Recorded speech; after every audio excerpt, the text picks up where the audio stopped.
오늘 삼보산업 보면서 이거 뭐지? 하신 분들 정말 많으시죠? 하루 만에 천국과 지옥을 오간 이 주식, 도대체 무슨 일이 있었던 걸까요?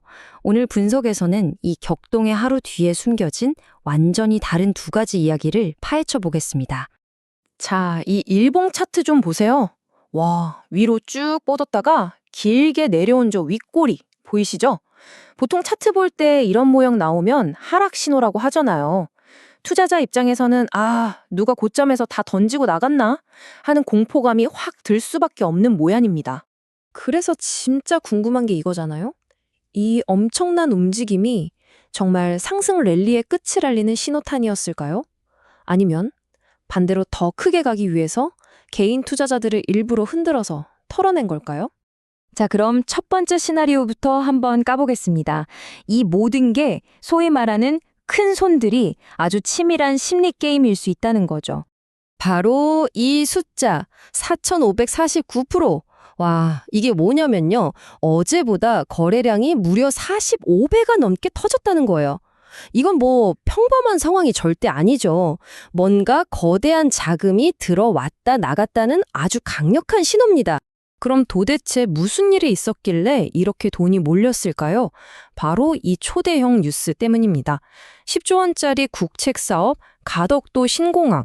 이걸 정부가 엄청 서두른다는 소식이 나온 거죠. 심지어 입찰도 생략하고 바로 계약할 수도 있다?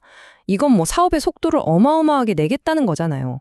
자, 여기서부터가 진짜 재밌어집니다. 주가가 막 미친 듯이 흔들릴 때 과연 누가 팔고 누가 샀을까요? 이 수급 데이터를 들여다보면요. 아주 기가 막힌 패턴이 보입니다. 보세요. 외국인들이 한 7억 2천만 원어치를 막 던졌어요. 근데 와, 이걸 개인 투자자들이 거의 그대로 다 받아냈습니다. 말이 되나요, 이게? 주가가 막 떨어지면서 공포 분위기가 최고조인데 평범한 개인들이 에라 모르겠다 하고 이 막대한 물량을 다 샀을까요?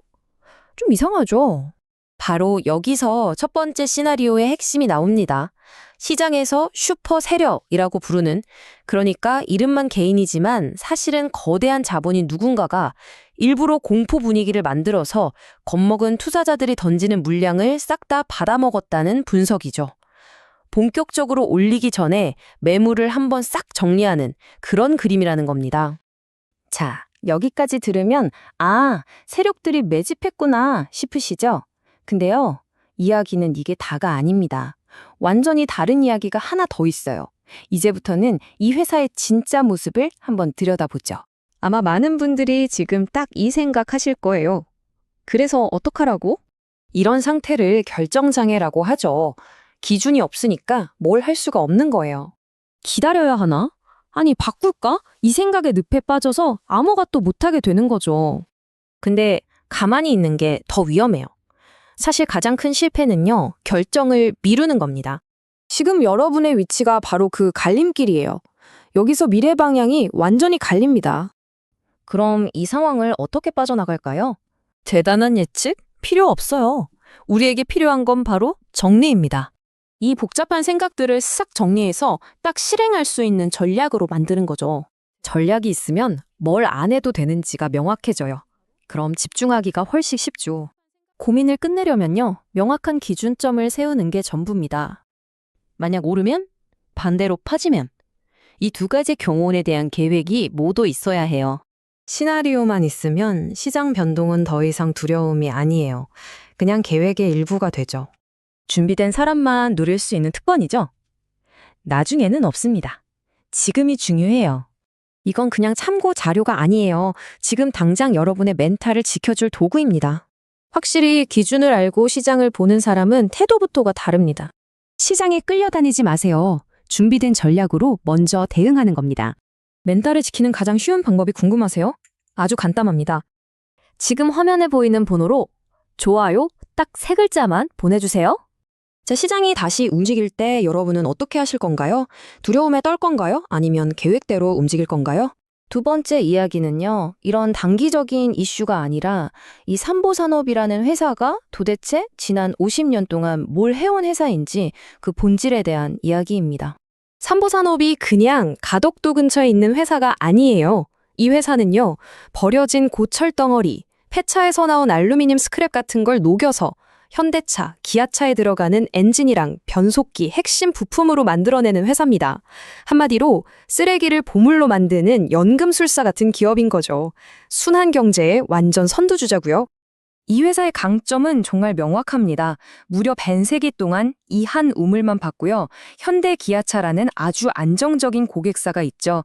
그리고 요즘 가장 핫한 키워드, 친환경, 재활용, 여기에 딱 맞는 비즈니스 모델을 가지고 있어요. 특히 전기차 시대에 차를 가볍게 만드는 건 필수인데 바로 그 소재를 다루는 회사라는 겁니다. 그리고 이 숫자를 보세요. 18배. 이게 뭐냐면 회사가 정말 과감하게 체질 개선을 해서 2025년 영업이익이 2023년보다 무려 18배나 뛸 걸로 예상된다는 겁니다. 이건 단순한 테마가 아니라 진짜 숫자로 증명되는 턴어라운드 스토리인 거죠. 자, 이제 좀 그림이 맞춰지시나요? 우리는 지금 한 주식을 두고 전혀 다른 두 개의 이야기를 본 겁니다. 하나는 단기적인 테마와 큰손들의 움직임에 대한 이야기. 다른 하나는 이 기업이 가진 장기적인 본질 가치에 대한 이야기죠. 이 표를 보시면 한눈에 정리가 되죠. 왼쪽 가덕도 신공항 뉴스나 큰손의 매집 같은 건 오늘 주가가 왜 이렇게 날렸나에 대한 답을 줍니다. 단기적인 변동성의 이유죠. 반면에 오른쪽 전기차 경량화, 18배의 이익 성장 같은 건 이 회사가 왜 앞으로도 계속 지켜볼 만한가에 대한 답을 주고요. 그러니까 이 두 이야기는 서로 싸우는 게 아니라 하나는 단기적인 시각, 다른 하나는 장기적인 시각을 보여주는 겁니다. 결국 이 모든 정보를 다 듣고 나면 우리 스스로에게 질문을 던져야 합니다. 나는 이 주식을 어떤 눈으로 보고 있는가? 그래서 오늘의 마지막 질문은 바로 이겁니다. 당신은 반짝하는 테마에 투자하고 있습니까? 아니면 꾸준히 성장할 기업에 투자하고 있습니까? 오늘 이 분석이 정답을 알려드리는 건 아니에요. 다만 여러분이 어떤 투자자인지 스스로 답을 찾는 데 도움이 되었으면 합니다. 여러분의 선택은 과연 무엇일까요?